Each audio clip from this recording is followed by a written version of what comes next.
এই বরকতের মাস, একটা রোজা একটা কাক,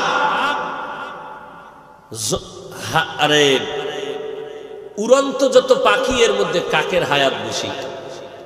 কার হায়াত বেশি?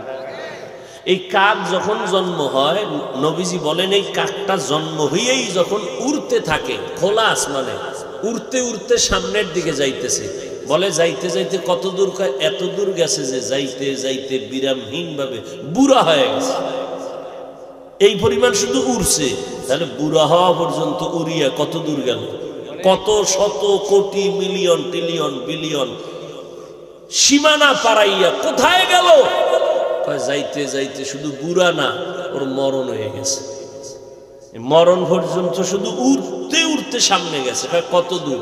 এটা পৃথিবীর কোনো ক্যালকুলেটর কম্পিউটার হিসাব মিলাইতে নবী কয় এই কাকটা যত দূর গেছে তোমার ধারণা, একটা রোজাদার শুধু এক রোজার বরকতে জাহান্নামের আগুন থেকে অত দূরে সরে যাবে। এক রোজার দাম কত?